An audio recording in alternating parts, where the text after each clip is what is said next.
the Royal Swedish Academy of Sciences has today decided to award the 2020 Nobel Prize in Chemistry jointly to Emmanuelle Charpentier and Jennifer Doudna for the development of a method for genome editing. CRISPR-Cas9, or simply the genetic scissors, were discovered just 8 years ago, but have already benefited humankind greatly. Only imagination sets the limits for what this chemical tool, that's too small to be visible with our eyes, can be used for in the future.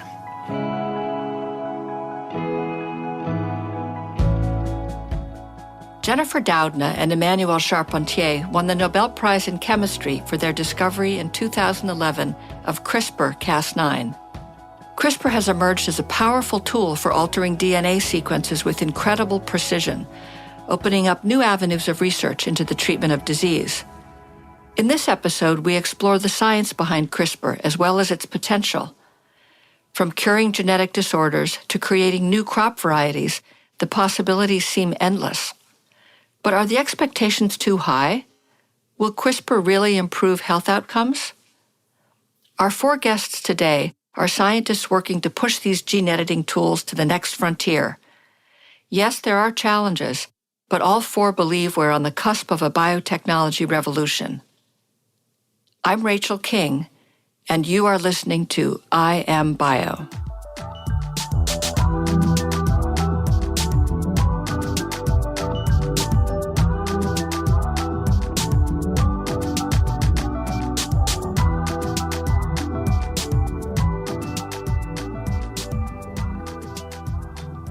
As soon as Jennifer Doudna and Emmanuelle Charpentier published their groundbreaking paper describing CRISPR, scientists were immediately seized by its possibilities.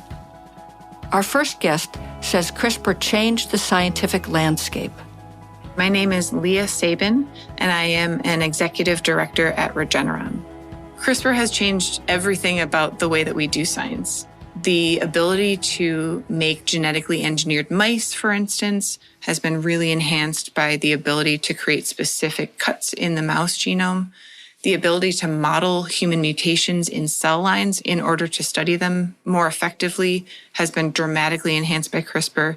Even the ability to quickly ask, does this gene matter in a specific disease context, in a disease model organism?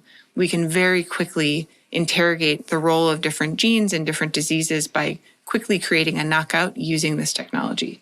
The ways in which it has advanced science are too many to list. It has been, for sure, the most exciting advance in science in my career. Absolutely. And how exactly does CRISPR work? Leah describes it this way. Let's say if you're on an airport runway and you want to hit a specific site on that runway, what happens is the Cas9 nuclease paired with its guide RNA can scan along that runway, and it's constantly checking to see if it has a match. And once the guide RNA sees its match, it can bind and signal to the protein, the nuclease, that it's time to create a cut. And so the nuclease is controlled. It will not cut unless it gets that exact match that will tell it has permission to cut. And that's a huge advantage because control of where exactly the nuclease cuts, particularly if you're editing a human genome, is essential. Although there are a number of different applications of the technology, Leah says most scientists are aware that it will take a lot of work to convert this elegant and exciting scientific idea into something that could actually help a human. And the challenges there are delivery. So how do you introduce these editing components into a human cell? What kind of cells are you able to get to in a human being? What is the efficiency? Even if you can get to the right cells, can this enzyme actually do its job in a human being's cell? Many of the diseases that one would want to treat with this type of technology would require a fairly high efficiency to actually make a difference in a patient's life. So all of these were unknowns. And for that reason, a lot of early therapeutic applications of CRISPR technology was in ex vivo editing. So applying the technology to cells outside of a human being, cells that were removed from a patient, modified, and then put back into a patient. But that is in itself a very expensive process, a really difficult process. Regeneron and Intellia teams were the first to have clinical data showing that targeted cells could be edited within the body with a single intravenous infusion of CRISPR. So what we sought to do with our collaborators at Intellia Therapeutics was to develop a method whereby we could deliver the CRISPR machinery directly into a human being, and that this delivery would happen only one time, and this single dose would create a therapeutic edit that would help a patient for the rest of their life. The first disease that we applied this technology to is a disease called transthyretin amyloidosis. Transthyretin amyloidosis is caused by the misfolding of a protein called transthyretin, which is shortened to TTR. And so what happens in these patients who are suffering from transthyretin amyloidosis is that their TTR protein becomes aggregated when it's circulating and becomes lodged in organs where it doesn't belong. We aim to reduce the source of this protein, which is coming from the liver. Our therapy targets the DNA encoding TTR in the patient's hepatocytes of their liver in order to reduce the supply of misfolded protein. Clinically, several patients have received a single administration of our experimental drug, which is called Intellia 2001. And it is a lipid nanoparticle that targets the liver and delivers the CRISPR machinery to the liver, which creates a edit in a specific location within the disease-causing gene with the goal of disrupting expression of the disease-causing gene in order to reduce the amount of misfolded protein in that patient's circulation. What's really exciting is that the publication just describing how to use CRISPR as a programmable nuclease was in 2012. And by 2021, Regeneron and Intellia together already generated some very promising first-in-human data suggesting that this CRISPR technology can work to treat human disease. Building upon this breakthrough, Regeneron is going beyond using CRISPR to knock out or modify disease-causing genes. The company is researching whether the technology could durably replace genes that might be missing. We are aiming to use CRISPR in two specific ways. One is to disrupt disease-causing genes. On the flip side, we also are aiming to use CRISPR to allow us to permanently replace a missing factor in a given disease, whether it be hemophilia or Pompe disease or any other disorder where gene replacement or gene correction in a liver would be beneficial to a patient. But you can imagine that there are many diseases outside of the liver that could benefit from either a gene editing approach or a gene replacement approach. And so an interest of ours is to develop delivery technologies and the next generation of CRISPR technologies in order to have a suite of technologies that would allow us to perform any edit that might be required to treat a given disorder in any tissue in the body. The potential to be able to modify a patient's DNA in order to permanently correct the source of a disease is extremely powerful. Leah's colleague, David Gutstein, is helping to test Leah's work in clinical trials. I'm Dave Gutstein, and I'm the program head for bleeding and clotting disorders here at Regeneron. Regeneron is working on several disease targets, but is making the most progress with TTR. The one that's the furthest along in the clinic is addressing transthyretin amyloidosis. And with that program, we're currently in the clinic studying that CRISPR therapeutic in patients that have either the heart disease phenotype conferred by transthyretin amyloidosis or the peripheral nerve phenotype that is caused by this rare disorder. We have treated patients with either the heart or nerve phenotype, and we have seen upwards of 90% reduction in this transthyretin protein in the circulation. So very substantial reduction in transthyretin protein. We're continuing to monitor these patients and look very closely in collaboration with our partners at Intellia for clinical responses from these patients. These are early days for this platform, but we have very encouraging results to this point. Although not as far along as the TTR program, Regeneron is also working on developing a gene insertion program targeting patients with the rare bleeding disorder hemophilia, which is debilitating and potentially life-threatening. These patients are deficient in a specific blood factor, and they are unable to clot their blood normally, and so they can have spontaneous bleeds. Because of this, they can develop bleeds into their joints that can cause progressive disability, into their soft tissue that can cause very substantial pain syndromes, and occasionally they can even have life-threatening bleeds. If we can intervene somehow, and CRISPR may give us that opportunity, we may be able to substantially improve the lives of people who suffer from this disease and from other genetic diseases. What we've come up with is a system using CRISPR to insert a functional copy of the missing factor into the cells in their liver so that they can produce therapeutic levels of the factor, thereby prevent these spontaneous bleeds. That program is currently in the preclinical stages, but we're hoping that we can progress that into clinical studies in the not too distant future. As with any novel therapeutic, there will always be challenges in taking it through clinical trials. We are very focused on prioritizing safety for our patients. Another challenge in bringing forward a novel therapeutic like CRISPR is that while we have very robust preclinical characterization, we have very limited translation into the clinic. And so selecting doses to go forward is going to be an area where we pay tremendous amount of attention.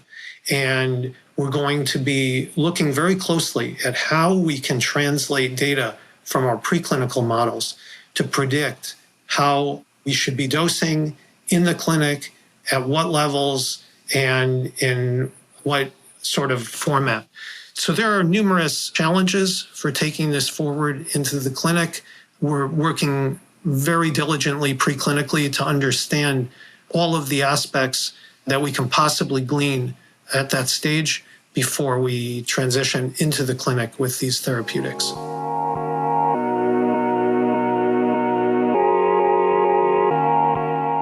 After our break, we'll meet two scientists whose companies are trying to design new CRISPR tools for therapeutics and researching the safest and most effective ways to deliver CRISPR into the human body.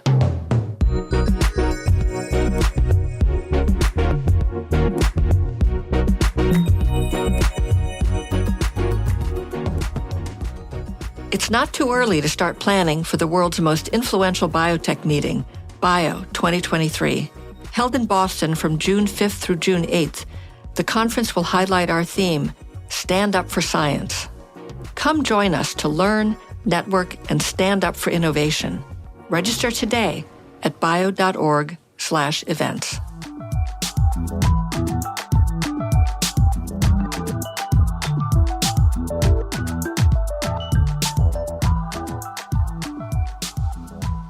Our next guest works at a company that has put 8 different therapies into the clinic across 10 different trials.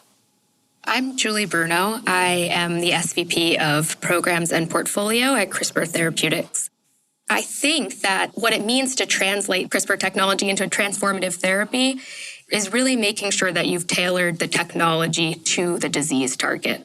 And I think that translation and execution of that science is in the bones of CRISPR Therapeutics as a company.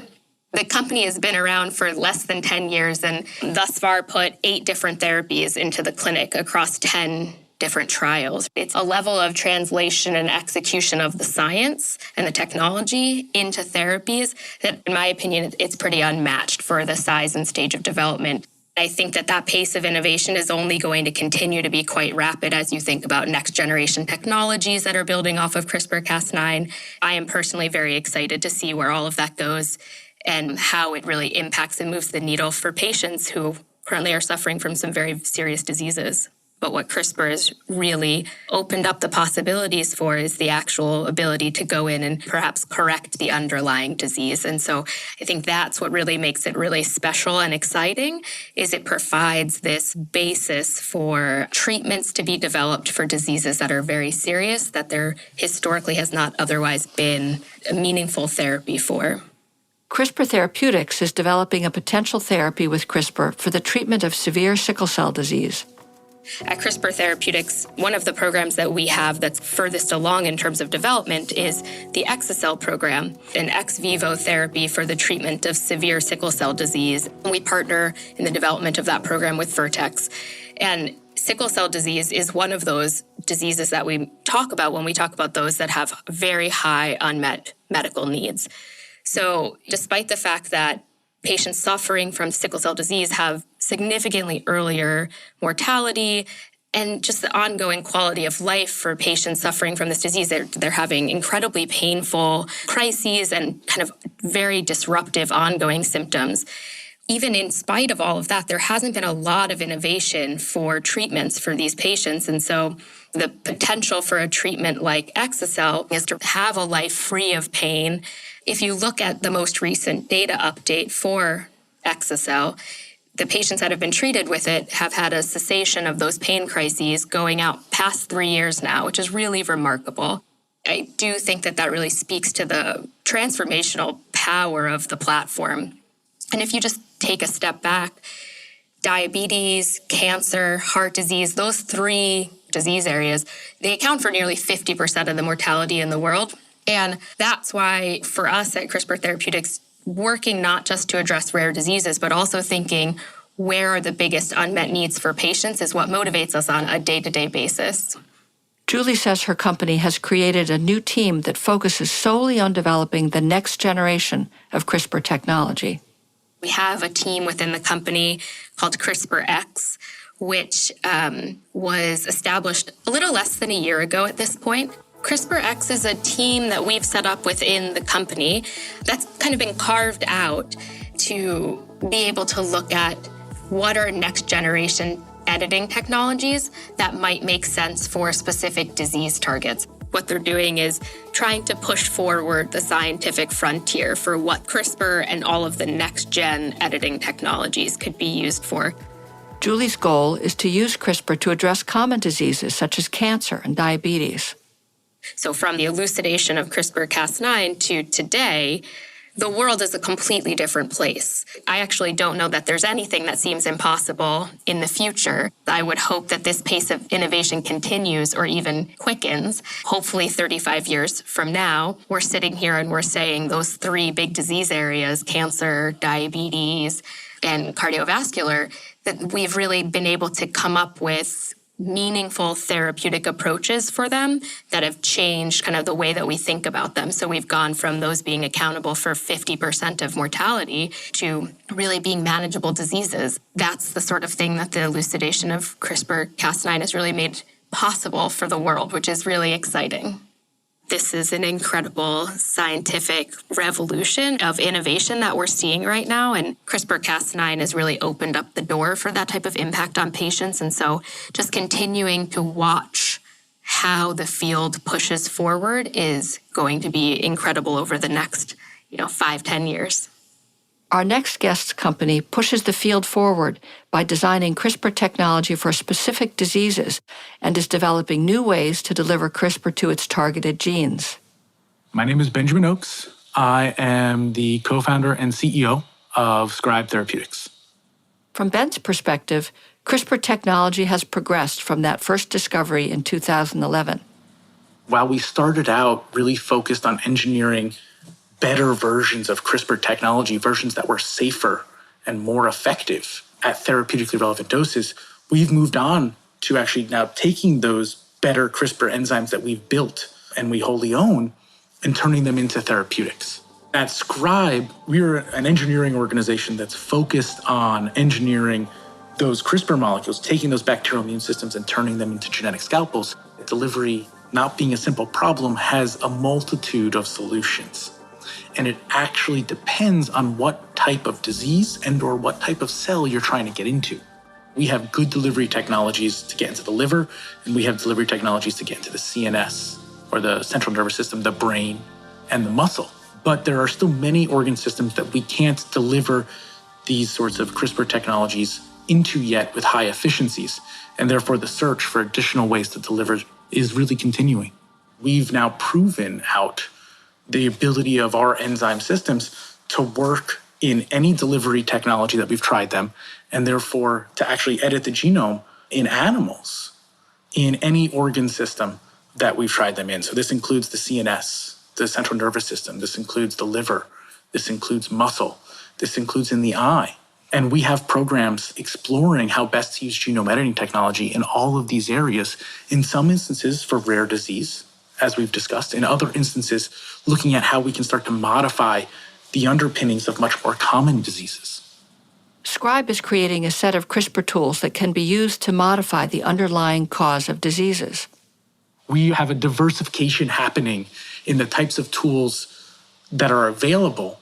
And what's interesting is that they're really non-overlapping, right? CRISPR tool A is ideal for doing this specific task. CRISPR tool B is ideal for doing a different task. CRISPR tool C is ideal for doing a totally third task. And each one of them is uniquely adapted to fit a particular, what we think about as a target product profile or a particular drug outcome that you want to accomplish. In a autosomal dominant disease, you want to remove the toxic gene. You want to break it. So you have tool A that's good for that. In a recessive disease, you want to insert potentially a new copy of the broken gene. And there's CRISPR-based tools now for that. And then in these broader patient populations, where we really want to fine-tune genetics so that you can have a healthier life, perhaps, there are even better tools for that. And that's perhaps where epigenetic modification, where you're not directly modifying the genome, but you're modifying how that genome is expressed, is the more ideal tool. At Scribe, really feel like we've started to create a toolbox that is capable of accomplishing what we want. One of Ben's colleagues is Jennifer Doudna. In fact, they're co-founders of Scribe. Ben has known Jennifer since he was a student in her lab, where she was his mentor. Ben says Jennifer has a unique perspective of what CRISPR can do in the present and what it means for the future. Working with many different mentors throughout my career, each one of them has their own unique strengths and skill sets. And I think working with Jennifer is an eye-opening experience because she brings an incredible holistic view. Some people will say it's a 30,000-foot view, but Jennifer understands not only the details of the specific biochemistry, because that's where she's been focused for a very long time now, but also just the implications of what these incredibly small and detailed experiments mean at a much broader and grander scale. And being able to go from understanding and looking at things that are at a scale that are too small to even see, all the way to how this is going to impact human health is an incredibly rare talent. However, Ben says there are misconceptions about CRISPR. For example, some people think it's farther along than it really is. The reality is there's still a lot of work to do in order to understand its potential and how best to use it. The most important misconception about CRISPR, in my mind, is that the technology is more advanced than it actually is. When we say genome editing, and it is in part due to many of the metaphors we use, we think about, as I talked about, it's that control-find function in a Word document. So we find the word that's misspelled, and we can go change that spelling. Well, that's not true, actually. In most cases, even in the cases of some of the more advanced technologies that are specifically designed to fix the spelling of that word, in trying to do so, they might misspell the word next to it in this example. From the perspective of what CRISPR technology does when it creates a double-strand DNA break, it usually creates essentially a mutation at the site of that double-strand break. Now, as researchers and medical professionals, we can utilize that mutation to accomplish a goal. For example, like turning on fetal hemoglobin to treat sickle cell disease. But it is not yet, I have a piece of the genome that looks like X, and I want it to look exactly like Y, and I can make that happen 100% of the time, every time. Because even if I can make that happen, it's a probabilistic thing. So it might happen 20% of the time, And then the other 80% of the time, I get something else. And this is why we still do believe deeply that there is a lot of room for improvement in CRISPR technology and why we're dedicated to engineering these CRISPR tools to be better. This is one of the main misconceptions. Despite such misconceptions, one thing is crystal clear to Ben. The future of medicine and biotech belongs to CRISPR. For the first time, in an efficient way, we are at the precipice, if not already over the precipice, of an entirely new era in humanity. Something I like to think about, human progress has been defined by the tools and technologies that we engineer. You started out in the Stone Age, and then we moved on and we got to the Iron Age, and now we were, depending on who you talk to, you're in the Information Age. We're no longer there. We are in the age of the genome and the age of CRISPR. When we look back 100 years or 1,000 years from now, are we going to remember anything else? Is there going to be anything else in the textbook other than in the early 2000s, humanity learned how to modify its own genome? And I do not think that there will be anything as important as that. This is the future, period. We may be living in the age of CRISPR, but it's just the dawn of a new era. Despite its incredibly precise genome editing abilities, there is still a lot we don't know about CRISPR's potential as a tool for transformative therapeutics. But one thing is for sure, we should be excited about where CRISPR is going and the possibilities that lie ahead for our society. We'd like to thank our guests, Leah, David, Julie, and Ben, for sharing their perspectives on this exciting new technology. Make sure to subscribe, rate, and/or review this podcast and follow us on Twitter, Facebook, and LinkedIn at I Am Biotech. And subscribe to Good Day Bio at bio.org/goodday. This episode was developed by executive producer Teresa Brady and producers Lynn Finnerty and Rob Gutnikoff. It was engineered and mixed by Jay Goodman, with theme music created by Luke Smith and Sam Brady.